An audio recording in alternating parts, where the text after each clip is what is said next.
Alright, howdy folks, I'm back here with an update on the old CJ. See, it's a little better than it was previously. Got the fenders, front clip, all that other stuff pulled off. Got the engine pulled last night. Gonna throw it on the engine stand and turn it upside down, knock all the pistons out, clean the bores up, get it freed up, check out the internals. From the looks of things, this engine was just rebuilt, but it doesn't hurt to check since you got everything out. Pulled the manifold off, water ran out after I took the manifold off, saw the water, decided to pull the head, and what I saw was quite unfortunate because I can't really see it, but in like this cylinder where it was fairly dry, there's still cross-hatching in the cylinder, so somebody had just went through and rebuilt this engine, put new pistons in. The pistons are still really good shape, so I'm hoping that maybe I can just clean it up, be able to reuse most of it without having to buy a whole lot of new parts for it since it was just gone through. Unfortunately, when I pulled the engine, I could see all the mouse droppings starting to come out, and I could start to smell it, so I knew probably what this was going to entail. Looks like carpet. That was all packed full in there. And then the bell housing here was just packed full of mouse. And as you suspect, it probably doesn't smell too well, and it doesn't. So I'll get all that cleaned out of there, get that cleaned up, freed up. About the only thing really mechanical I got left I want to take apart is maybe the steering gearbox. When you turn it, this rod goes up and down instead of turning, so I don't know if there's a bearing in there or what, and I might be able to fix, make it better. Pull the tires, check the wheel cylinders because the brake fluid's empty, so it leaked out somewhere, I just don't know where.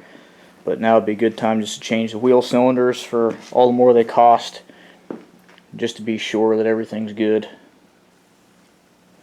The wiring leaves a little bit to be desired. Some of it has been retrofitted.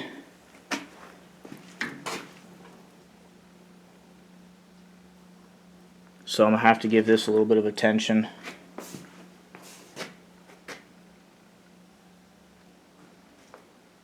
Got the inside mostly cleaned out.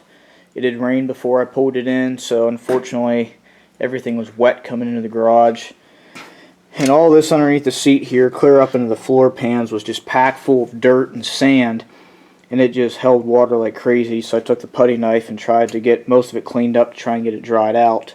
Pulled the seats out so they could dry. I pulled that plate off of there. It's going to need all new cage nuts. Got the tank pulled out of the back. And when they put the seats in, they had cut out the fender wells and put these in there. But unfortunately, because all these holes and the gaps and seams that they missed, I think that's how all this dirt got in here, because it's right around the wheel well. And I'm not sure if a kid owned this at one point in time or not. I don't know where. But a lot of these welds still have about an inch or more of MIG welding wire hanging off of them.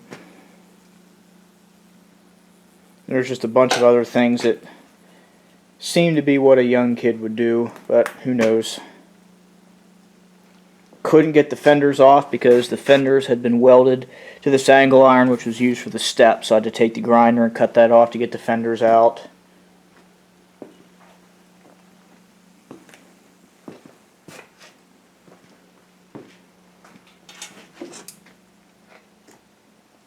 Not sure why either, but they had screwed in another piece of sheet metal on top of the back. Looking underneath, it doesn't look bad, but unfortunately I can't just pull it up because it's welded in with those fender weld pieces there.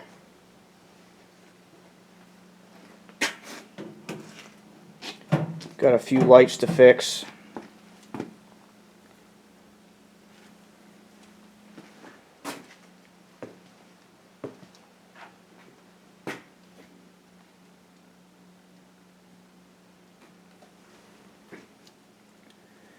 But the plan is, since I got it this far and everything's pretty much unhooked, I'm going to go ahead and unbolt the tub, pull the tub off, flip it upside down, clean the underside, go ahead and just frame coat it, flip it over, do the top side here, and frame coat the inside as well, so I don't have to worry about that in the future. Get everything cleaned up. I found, I think, 3 different bus bars for wiring on this thing, no fuses, a lot of splicing. This was on there for the throttle. It was the wrong one, so they electrical taped it to hold it in place. Things like that I'm just going to have to fix when put it back together. All the brake lines look good. I don't know if somebody replaced them at some point in time with OEM replacements or whether these are the original brake lines, but everything looks pretty good in that regard. And I did notice too when I was crawling around underneath, it looked like one of the mounts on the driver's side here for the transmission was just completely missing, so I'm going to have to get some transmission mounts for it. Actually, or it's not bolted in or something. You can kind of see it right here.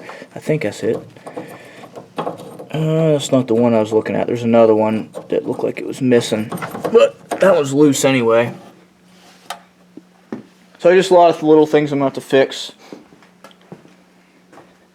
But hoping within the next week or so that engine can be on the stand and torn down, and maybe on its way back together here pretty soon. But my guess is that whoever had it went through it and then they left the hood up, while the owner I got it from probably left the hood up, and then the water got down through the carburetor and filled the engine up. Because it was straight water in there, it was not antifreeze, and I drained the antifreeze out of the block. That's about the only thing I can think of. There's a few updates I'd like to do to it. Different carburetor, different distributor. Just to make it a little better of a runner when I get it back together. But that's where she sits right now. On its way to be a runner again.